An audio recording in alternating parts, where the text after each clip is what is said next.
I hate getting stuck in traffic.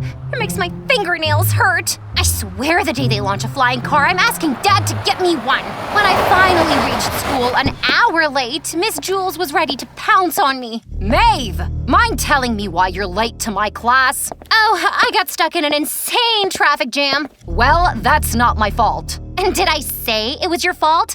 Come on, Miss Jules, stop being such a prick. Apparently that wasn't a very wise thing to say to a teacher who had the principal wrapped around her pinky. In less than an hour, I found myself sitting in the principal's office with Miss Jules, the principal, and Ursula, aka my stepmom. Well, her real name is Camilla, but I prefer Ursula because that name totally suits her weird personality. I can't believe you said that to poor Miss Jules. Your dad and I raised you better, Maeve. Ouch! What happened? I think I may have hit my head and gotten amnesia because I can't remember you raising me, Ursula. Stop calling me that! I'm gonna tell your dad to block your credit cards and ground you until you recall your manners. And guess what? She literally did that. Henry, it was okay until she called me all kinds of names, but now she's doing that to her teachers. But Dad, Miss Jules went bonkers on me for no reason, so I just told her to stop being a prick.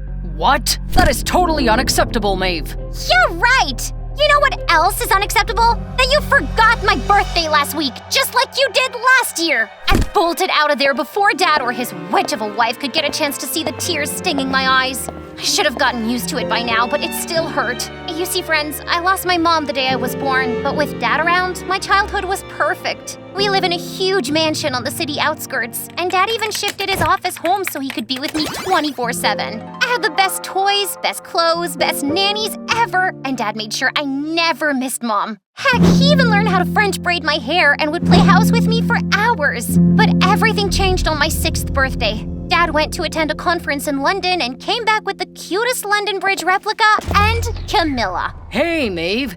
I got you the best birthday present. A new mom. Mom? But I didn't ask for a mom. I know, sweetie, but I still got you one. Even though Camilla stood at the door smiling, I could immediately sense she hated me. And she just confirmed my doubts a couple hours later when Dad went to bed. I can't sleep. Can you read me a story? I'm too tired right now, honey. But I want you to read me a story, or I'll eat a whole jar of Nutella, get a sugar rush, and jump nonstop in the room above yours. Listen, you brat. I'm not here to babysit you. Just stay out of my way if you don't want your dad to leave you. Dad would never leave me. He loves me. Not as much as he loves me. See this rock on my finger? It costs $3 gazillion. Has he ever given you anything as expensive? I suppose that was a lot of money, so I sadly shook my head. In the weeks that followed, Dad and Camilla were always attending parties, social events, and Dad hardly spent any time with me. Dad, can you braid my hair like this doll? Oh, sweetheart, he'd love to, but right now we have to attend the mayor's party. Yes, Maeve, but I promise I'll do it when I'm back. But that never happened, because I was fast asleep by the time they returned. Days blurred into months, and before I knew it, months had slipped into years. Dad's busy schedule became the norm, and I just got used to it. So while my life at home sucked, my school life more than made up for it. With Dad's credit cards, I bought crazy expensive stuff all the time and threw the sickest parties. Everyone who wanted to be someone had to attend one of my parties to be labeled cool. Okay, so back to the situation at hand. I was rushing out of the room before Dad or Ursula could see my tears when a loud bang made me stop in my tracks. What was that? I stammered. Can it be that gang? Ursula whispered, wide-eyed. What gang? That's when Dad told us a mafia gang had been demanding a huge sum of money from him. And when he refused, they threatened him to be prepared for the consequences. Dad stepped out of the room cautiously, but we soon discovered the noise was one of the servants dropping a bunch of silverware. Still, the incident left Dad totally paranoid. The next morning, he came to my room and dropped a bomb. Maeve, I've told the police about the threats, and they suggested I move you to an unknown location until things get sorted. What? But I can take care of myself. And what about you? Camilla and I have hired bodyguards, so don't worry about us. Please, Maeve, I really can't take any chances with your safety. Dad held my hand after a very long time, and it felt so good. Okay, but where will I go? You'll find out tomorrow. The next day, an officer whisked me off to a helicopter parked in our backyard. We flew for a couple hours and then landed on an isolated island in the middle of the ocean. Where the heck is this? Where's my hotel? Do they even have a spa here? Where will I go shopping? Sorry, Miss Maeve, but you'll have to make do with what's available for a few days. But why here? You could have taken me to the Bahamas or Hawaii or maybe the Caribbean. Yeah, but this place is far safer. The officer then guided me to a shack right on the beach. There was a girl my age waiting for me there, and she looked absolutely shocked to see me. This will be your temporary home. Lamia, please make Miss Maeve comfortable.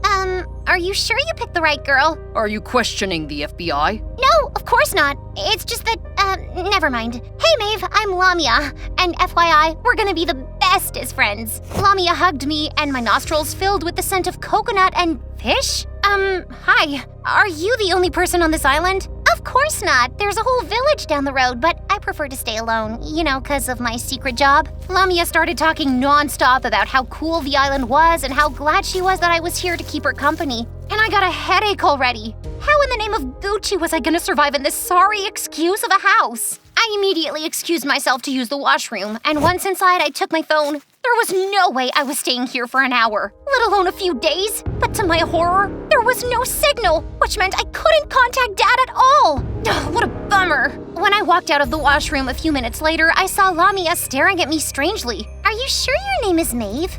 What? Of course, what sort of a question is that? Instead of replying, Lamia took my hand and led me to the road leading to the village. We walked for 10 minutes and then she stopped in front of a bakery.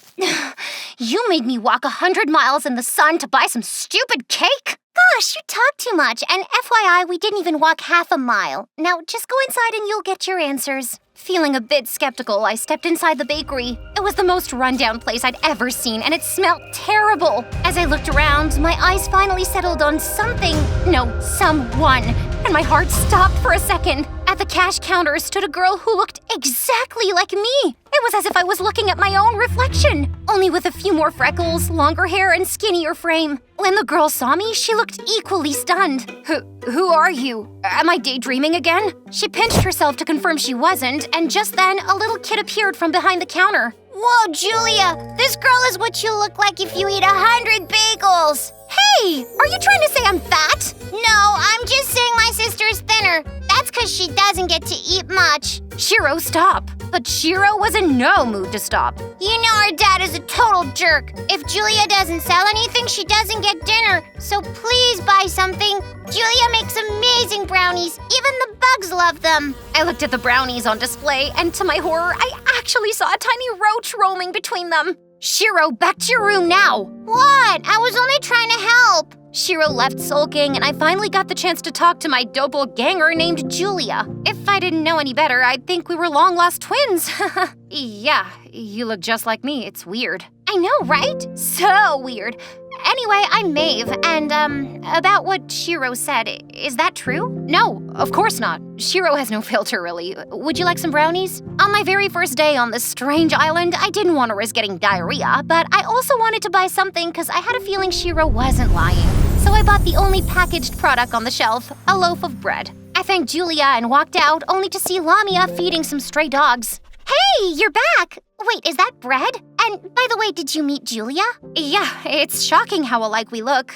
I mean, we could totally pass off as twins. I also met her brother, Shiro. Ah, Shiro. That little boy's what's keeping her alive. Otherwise, with that douchebag of a dad, Julia would have jumped into the ocean ages ago. Lamia told me on our way back that Julia's mom left soon after giving birth to Shiro. Her dad was a good-for-nothing gambler who spent every penny she earned on betting. I felt a surge of pity as I recalled Julia's pale face. That's when I decided to give that bread to her and Shiro. I asked Lamia to take me to Julia's home, but just as I was about to enter, I heard someone shouting. Give me all the money or I swear I'm gonna lock you up in that stinking storeroom. But Daddy, I already gave you everything. You think I'm a fool? Where'd you get the money to buy that little bloodsucker on ice cream? I'd saved a few pennies. It's Shiro's birthday today. How sweet, but you know I'm diabetic. Too much sweetness makes me sick. You wanna get me sick? No, Daddy. Then be a good girl and give me the money. At this point, I was so freaking mad that I wanted to barge inside and practice some kung fu moves on that giant butthead.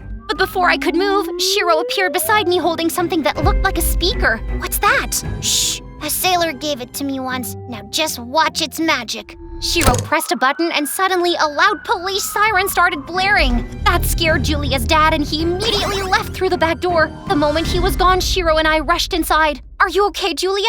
Yes. That siren, was it you, Shiro? Yeah, scared the spit out of him, didn't it? Why do you guys even put up with that monster? It's your hard-earned money. He has no right over it. I keep telling her this, but Julia's too scared to stand up to him, and I'm too small to punch his ugly face. Well, Julia's scared to stand up to her dad, but I am not. I told Julia and Shiro about the plan forming in my head, and they seemed a bit skeptical at first. Look, guys, this is your only chance to teach your dad a lesson, because I'll be gone from this island soon. That seemed to convince Shiro, but Julia was still unsure. But Maeve, why do you want to do this? Oh, I'm not doing it for you. I'm doing this for me. I desperately need some form of entertainment, or I'm gonna die of boredom on this island. After a little more convincing, Julia finally agreed. So we cut her hair a bit shorter like mine and quickly exchanged our clothes and, of course, our identities too. Then I briefed Julia a little about my life and she told me about hers. In case you need any more help, Shiro will guide you. Then Julia left and I suddenly felt super excited. I had this chance to be someone else for a while and I couldn't wait for the drama to begin. And it began only a few minutes later when Julia's dad made his grand appearance again. This time he was holding Shiro's speaker. You filthy piece of junk! You tricked me into leaving, didn't you? I didn't, but yeah, Shiro did. You must be a special kind of idiot to be fooled by a 7-year-old. Julia's dad looked like he'd seen a ghost, and a while later he literally started shaking with anger.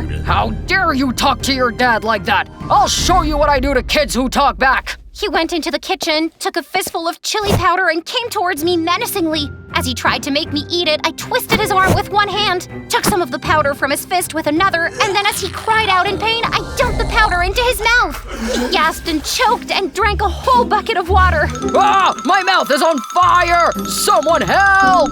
I suggest you eat these brownies. The sugar helps balance out the spice.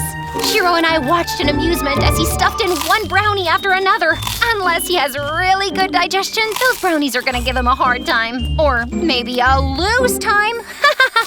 As I had predicted, Julia's dad got the runs the next day, and you can imagine after all the chilies he'd consumed, his butt would be on fire. Then one day, while Shiro and I were away buying some groceries, Julia's dad sneaked in and stole all the money we'd earned. His act got caught on my mobile's camera that I had purposely left behind because I knew he'd try to break in our absence. I showed the footage to the local authorities and got him arrested. Then, after bidding Shiro a rather tearful adieu, I headed to Lamia's shack. Hey, Julia, you want something?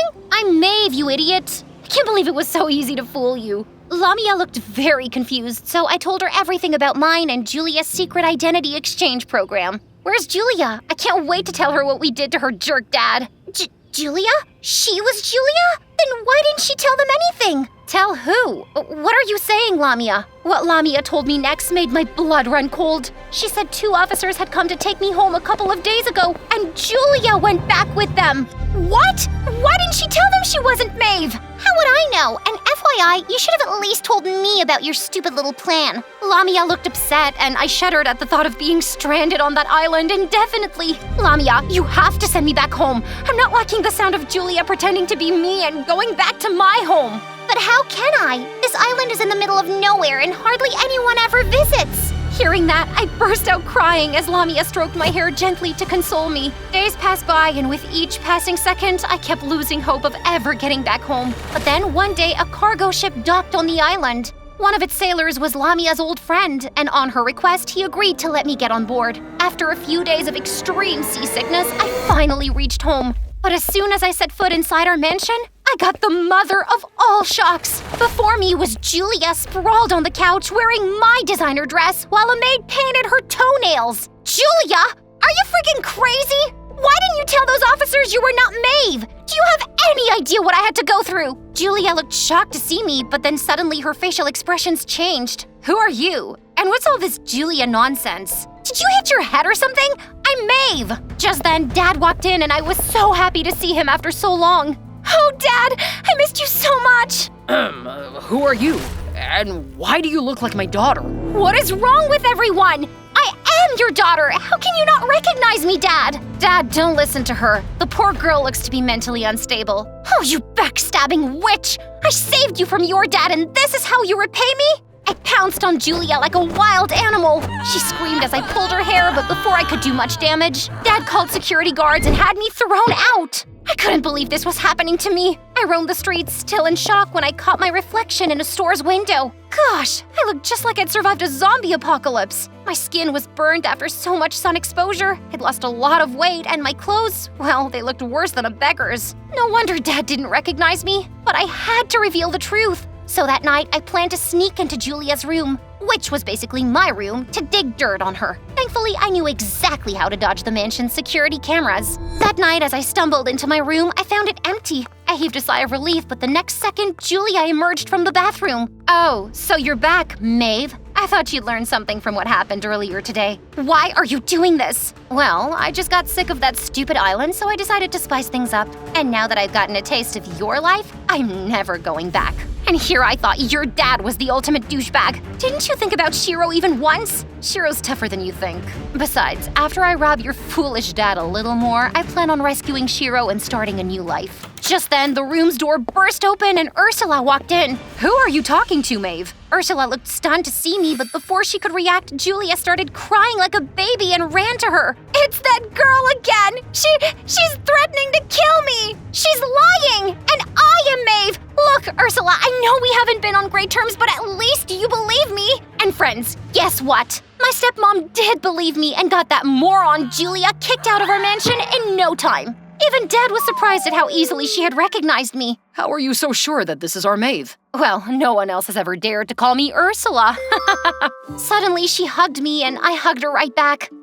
I'm so sorry, Camilla. I always thought you hated me. I don't hate you, Maeve. I just needed more time to bond with you, but you immediately labeled me Ursula and shut me out completely. From that day, Camilla and I became friends. And despite what Julia had done, I asked Dad to send her back to the island and even made sure she and Shiro had enough to get by for a few years. So friends, that's my confession for today. I absolutely hated my stepmom, but she taught me never to judge a book by its cover. If you liked my crazy story, don't forget to like and subscribe to the channel. Promise you won't regret it.